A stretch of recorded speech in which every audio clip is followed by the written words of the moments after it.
I don't have the mics muted. That's all right. Oh, I was wondering what this was over here. I think this is how many of our things are turned on. Oh, okay.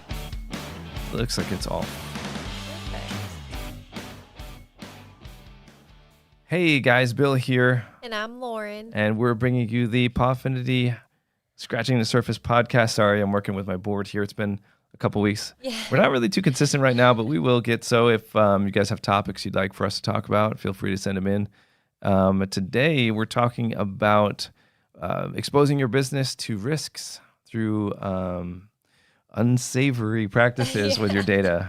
Well, before we jump into that, there are a few new things at Pawfinity. We have new stuff? We released that update where we have notes more readily available. Oh, the notes. within the appointments. So a lot of people are loving that. I'm sorry. It's like my seat is in the wrong spot. I don't think I fixed this before I started.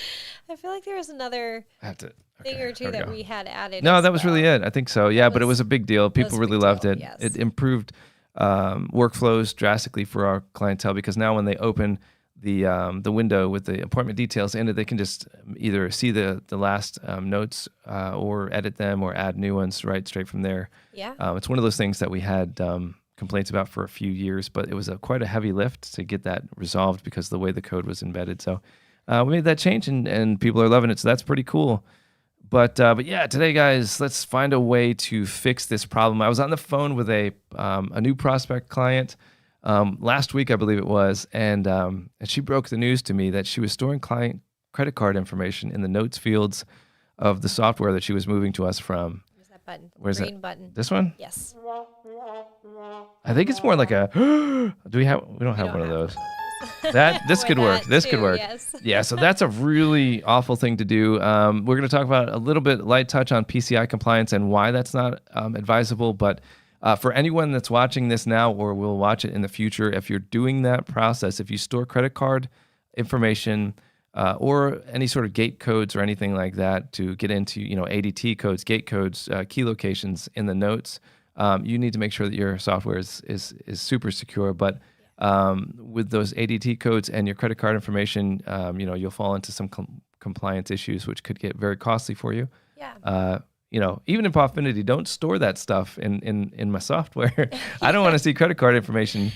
No, there's specific areas for stored client cards. Right. And if you're not using that specific area, then... So PCI compliance, let's talk about it. So PCI compliance... I think you geeked out on this morning. What PCI compliance stands for might be fun. Let me switch views here. Yeah, so PCI compliance. Oh man, payment card. I don't remember it now, but basically it's not showing the browser. Let me get this back up again here. Okay, basically it's certain guidelines that are set forth by these major credit card companies like your Visa, your Amex, and it's things that you have to do to remain compliant. Okay, safety issue. It's a safety issue for your data, basically. And here you go. So this is the PCI Security Standards Council. Yes. Basically, this is the police of your handling of people's credit card information. That's a much better way to say it. Yeah, and so they take care of making sure that everybody. There's a few different phases of it. Reliance between us. Between you guys as the actual, transient people, you're the ones that are taking the cards and the payments, us as the software provider that's sending the payments through to the payment processor, who is then storing that information or processing it in a certain way. So everyone has their own role in this, but we need to all make sure that we play our part. And for you guys, the easiest way to do that is to first and foremost make sure you're using a software. That's making me dizzy. I'm gonna switch that back to us. Okay. Let's go back up. Let's do this. If you guys want to get there, it's PCISecurityStandards.org is the website that you would want to go to learn more about that, but it's extremely dry and boring. So the biggest thing that you're going to want to do is make sure that you don't store the cards numbers in the fields. And it's not just the first thing people think that it's because, the software is going to get hacked and steal the number. Yes, that's what they think, but it's bigger than that. Yeah. So take them through that real quick on the... So for instance, storing it in the field in itself breaks 3 guidelines in itself. So there are certain areas that your software should be providing you to store the credit card information, but the client notes is not one of them. The reason is because all of your employees have access to that card number when it's sitting in that notes field, and that's your number one. Only you're not ever supposed to actually have access to the credit card number. Credit card number. So when a software is storing it properly, when you have a store card field, they can show you the last 4 digits, the expiration date, but really nothing else, and it'll store in there blind. Nor you nor any of your employees can actually get that entire card number and go take it to another platform for use. Yes. So that's really the biggest exposure point for you guys. And secondly would be the software itself. Is it secure or not? And will that number definitely get hacked? But one of the things that that so many people, and I see this all the time, it's frightening. I've received, I didn't even tell you this before we started this, but I've received import documentation with credit card numbers in it. So now we have the card number was stored inside the notes field of somebody else's software. That other software failed security tests. They then downloaded the software, their client list, to their computer, which is not encrypted, emailed it over non-encrypted email, and sent it to me on another computer, which is not encrypted because your standard PCs don't have encryption like that. For us to then import, so now that's all kinds of eyes on this. Yes. For us to then import into their new account with still the credit card numbers in it, because we didn't necessarily strip it beforehand, because that's just not something we normally do. We don't take your data down. It's not for us to be seeing in the first place. But the exposure points, it's so vast. Yeah. I mean, your PCI, if there's like a little policeman from the PCI, just picture somebody with just giant glasses, like a Marvin the Martian kind of guy coming through. Yeah. You're not compliant, and he's burning you down at that point. Your whole PCI compliance is just burned to the cinders. Absolutely. I mean, think about it. Would you feel comfortable with someone just storing your credit card information on a contact on their phone or a clip card?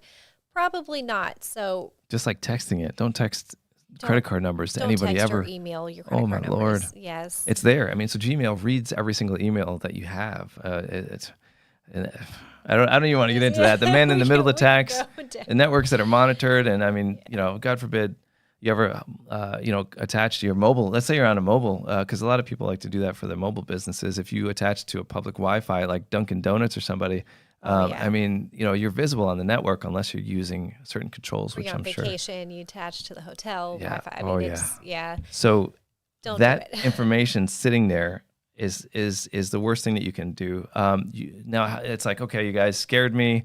That's literally what the client said on the phone the other day. She said, "You scared me enough. I'm already changing it now while we're still talking on the phone."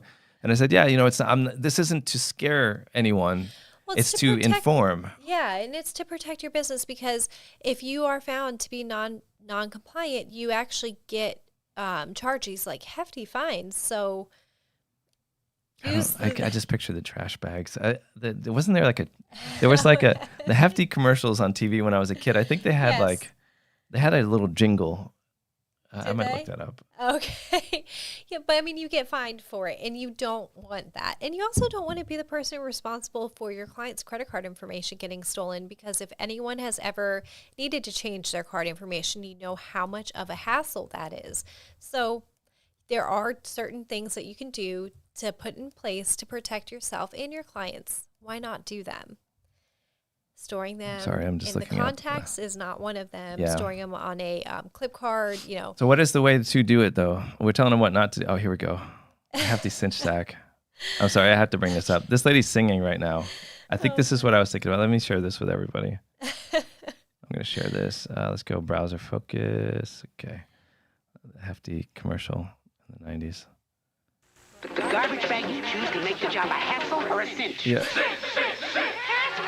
There's. Just pull the super strong cinch on a hefty cinch. That's what it was. Don't just get rid of the garbage. Oh, look, there's somebody kicking it. Oh, I love it so much. Perfect. Okay, I'm sorry, but she said hefty. That's what I thought of. I had to share that with you guys because it was interesting. There are fines that come with Oh, it. that karate guy. That's what he was doing to your PCI compliance. When you guys sent that text file to your, the next software that you're transferring to, which was Pawfinity in the cases that I'm talking about, and there's credit card numbers. I'm just like, ooh. I was like, oh, I didn't see that. You know what I mean? Kick them away. Yeah. So you don't want to see them. So solve the problem by using a software first and foremost that actually passes security tests, which Pawfinity is the top of the marketplace for that, regardless of company size or anything else. Second, that software has to have a means for you to store the card that's secure. And that's not just their little SSL certificate with a padlock. No. That means that they have a dedicated card storage area. When you do that the proper way, what we do is offload that over to the payment processors. So in our case, Stripe is the one that actually stores the card. We just store a reference to the card. So technically, even if Pawfinity got brute forced and DDoS and everybody's attacking us and somebody somehow got in, they can't see the full credit card numbers. They're never going to get anything. They have nothing. They have a reference, right? And which they can't use because that's attached to our particular payment processing for Stripe. So they can't do anything with it other than send you money from their own credit cards, or whatever. But so they can't do anything with it. And because of that, the burden of PCI compliance gets pushed over to Stripe. We have the burden of our own transfer of the data to Stripe. And then you guys have the burden of making sure that you use the tools that we've given you to keep yourself safe. Yeah. Your burden isn't very much. It's just following the tools that you have there available to you. Right. And so if you're using a software that doesn't have that, then just either stop storing cards. Or switch to something. There's so many options today. I mean, that makes no sense. Even some of the bigwigs that have gotten acquired by the banks and all that stuff that are running off that, even some of them aren't really doing great with security standards and stuff like that. Yeah. But all of those do offer that sort of card storage that stays with the payment processor instead. So if you're storing cards, please stop. I mean, literally stop what you're doing right now. Go delete all those card numbers and then request them from the clients. In Pawfinity, they can actually upload them through the client dashboard themselves, so you never have to put hands on it. And it makes your life easier. Absolutely. Because you run a transaction through the POS, choose stored card, and boom, you're done. Yeah, so you're not if you're manually entering anyone's card number from a notes field or anything, you're doing it wrong as far as PCI compliance goes. So the very final thing. Yeah, you want to talk about shared profiles? Sharing your profile. So this is really common in the industry where somebody shares their manager level profile with everybody. However, why do they do that, Lauren? Well, some places charge you for extra profiles, which if you're using a software that charges you for extra profiles, please switch to something that doesn't. Because that doesn't seem reasonable to me in 2023. It's an outdated pricing model. Yeah. So anybody that's still watching, a little tidbit, it costs that company absolutely nothing to allow you to have another user profile. Anybody that's watching this, that's not using Pawfinity, because I think some companies actually started doing it again at some point recently. Yes. I mean, it's ridiculous. So just find somebody else. If they're charging you per user, or the one company that has that per appointment business model, or any of that other stuff, I mean, they're all just scams. Come on. They can do better. All right, we'll move on from that because I'm going to get into a rant that nobody wants to hear. If you are sharing a profile with everybody, or if you're sharing it with anybody else, there's no way to restrict access controls on that profile because it's one profile that you're sharing with multiple people. And to be PCI compliant, you need to be able to have the ability to restrict certain access to charging those cards. So to all the data, because PCI compliance kind of actually filters into GDPR, which kind of floundered and died, but it's still the essence of GDPR is still there through these California data standards. All these states and all the other countries are doing their own. Long story short, GDPR from the European Union set the standard for what data compliance should look like, data security should look like in modern day, and so everybody's using it. So one of those things, one of the biggest aspects is access controls, what Lauren was describing, and it means that if she's only allowed to see A through C, if we're going in with the alphabet, A through C, data A through C, I can't give her access to data E, data Z, all the really deep stuff, the really important stuff, all the way down at the end. She shouldn't have access to that. So if I share my profile with her, then her role as an employee, everything. Yeah, she's what's up? You don't want that, and you can't actually do that. So use a software that allows you to have individual profiles for each one of your employees, and then each one of those profiles should have permissions or access to just the level of the information that they're supposed to have. Yes. So, for instance, if you have a bather that never touches transactions, they should never have the ability to run a transaction with a stored card or anything like that. Right. So in Pawfinity, you just disable POS access, and they can no longer run, build a cart and run a transaction to charge someone. So make sure that you're using access controls. Every single employee should have their own login. Every single person should use only that login. Never share any of them with any. Even sometimes we tell you guys you can use a shared login for groomers and just make it a lower level profile with less controls. That's just like the worst case scenario. If for some reason, maybe there's no Wi-Fi in the building or whatever it might be. We always highly advise against it. Yeah, everybody should have their own, and it gives you accountability. It's a big deal because then something tragic happens. Like I think what was it last week? Somebody deleted an employee.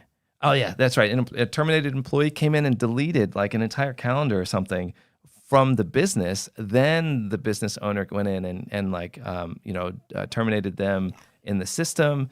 But it was too late. They already had access to do that. And if they weren't on a manager level profile, they wouldn't have had access to do that. Absolutely. So, that goes along with what we're saying now. The access control is extremely important. Individual profiles, individual access, and remove the ability to run transactions through the POS from anybody that shouldn't have it. Yes. And that's it. Listen, disclaimer, this is not the end all be all of your PCI compliance, but as far as the big moving pieces go, don't write credit card numbers down. That's not compliant. Don't store them on your phone. Don't put them in the notes area of your computer. The only place a credit card number should ever be stored is inside a dedicated storage area for your software and nowhere else. Absolutely. That's it, really. And I know like some people are probably thinking, oh, well, I'm just a small business. I only do a few transactions. It'll be fine. I love that it'll be fine. We were just watching a movie. Oh, Ant-Man. Yes, Ant-Man. Yes, with Paul Rudd. Oh, man, the multiverse Ant-Man. At the end of it, he realized something that the bad guy said, if I'm defeated, everyone dies. And he's like, wait, I thought I did good. Everyone's going to die. Yeah. Oh, man, what happened? Oh, never mind. It'll be fine. And he moves on. That's true, but everybody does that. Yes, exactly. But, these PCI compliant councils are not just focusing on the larger companies too. They also do focus on the smaller companies that only run a few transactions. So everybody's under the eye. Fine. It's like Uncle Sam. Everyone's upheld to the same in the United level, States at least when we're here. In other countries, you guys don't have Uncle Sam, but you can borrow ours. It's the tax. Maybe they don't know who Uncle Sam is. He's the tax man. Yes.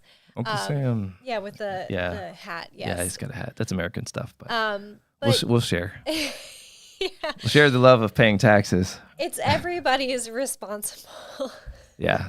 So basically what she's trying to say, the short version is it doesn't matter whether you do 2 transactions or 2,000 a week. You're still going to be under the eye of the PCI compliance board, and we don't want to see anybody getting charged anything for that. Absolutely. So I think that's about all of our tidbits for today.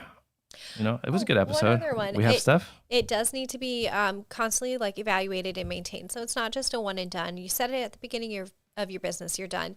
Make sure that you're always following these guidelines. Don't just kind of slack off. Well, because if you have one credit card number that's in there, so man, let me turn the music back down. I was trying to out you, to get your outro music going, but no, but that's important. So it is totally important, and you made me realize that one credit card number. If you have one shady employee or one disgruntled employee, they just take it and go buy, I don't know, what are those little poppers? They go buy 2,000 popper toy things that they're giving kids to numb their brains.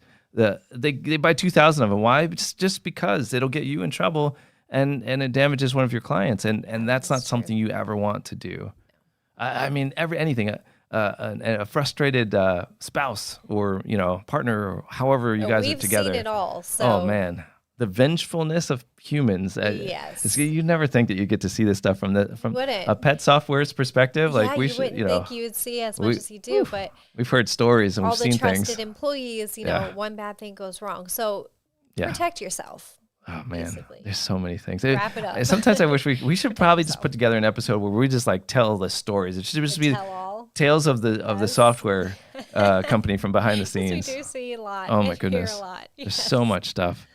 But anyway, just take our word for it on that part, because none of the things that we've told you today will injure you in any way. It'll just help improve your business and reduce your exposure to PCI compliance issues, which is a good thing. So let me outro us. So next week is our 1-year anniversary on our podcast. Oh, we can't miss that one. No. We're going to have We'll do something fun streamers. next week. Yeah. Can I shoot off fireworks in here? I think. Oh, That'd be good. we'll do something fun next week, so be sure to tune in.